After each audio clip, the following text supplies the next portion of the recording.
Bonjour à tous et soyez les bienvenus. Alassane Ouattara et Laurent Gbagbo favorables au rétablissement de la paix et de la cohésion en Côte d'Ivoire. L'actuel chef de l'État ivoirien et son prédécesseur se sont parlé dans une atmosphère cordiale hier au palais présidentiel dans la commune du Plateau.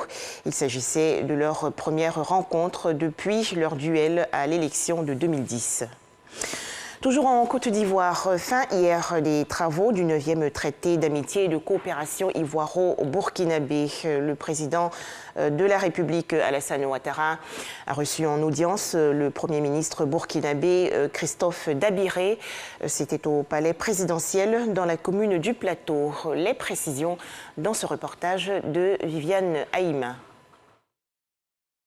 À la tête de la délégation gouvernementale du Faso, aux assises du 9e TAC, traité d'amitié et de coopération ivoiro-burkinabé, qui se tient à Abidjan, le Premier ministre du Faso, Christophe Joseph Dabiré, a eu un entretien au terme des assises ce mardi 27 juillet avec le président de la République Alassane Ouattara au palais présidentiel. Les échanges ont porté sur les travaux de cette 9e assise, sur la sécurité aux frontières des deux pays, sur l'ouverture de leurs frontières face à la Covid-19. À ce niveau, le président de la République nous a donné des conseils. Il faut que l'on travaille à faire en sorte que la lutte contre la Covid soit une lutte partagée pour que nous puissions ouvrir dans les meilleurs délais possibles les frontières entre le Burkina Faso et la Côte d'Ivoire.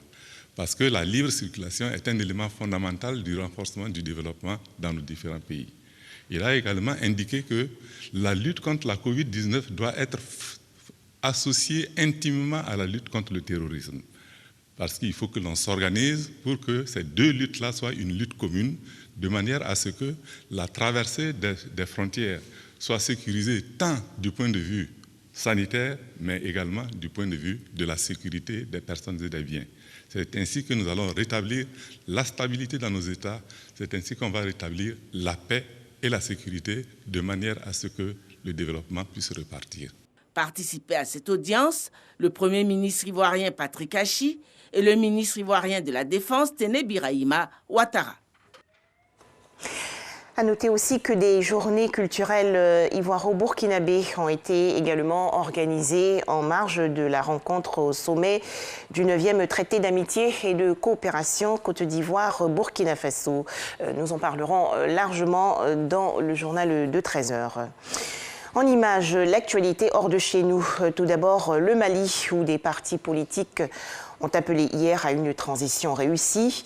Dans une déclaration rendue publique, ces formations politiques se disent prêtes à accompagner les autorités maliennes pour éviter les écueils pendant cette transition. Ce groupement, dans lequel on retrouve des formations de l'ex-majorité et de l'ex-opposition, exige notamment le respect de la date fixée pour la tenue des élections et la publication d'un chronogramme détaillé des tâches devant conduire au scrutin. Toujours en images, direction la Tunisie où le président Kais Saied a limogé le 26 juillet dernier le ministre de la Défense après avoir suspendu les activités du Parlement et démis le Premier ministre. Les développements en Tunisie ont suscité bien sûr l'inquiétude à l'étranger. La France a dit souhaiter un retour dans les meilleurs délais à un fonctionnement normal des institutions.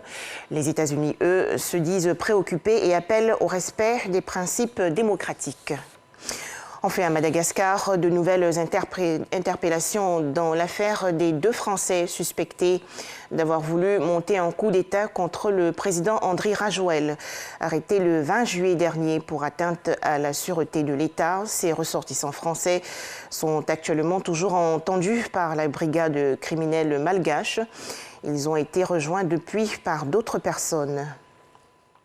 Voilà, merci de nous avoir suivis. Le prochain grand rendez-vous de l'information est pour 13h.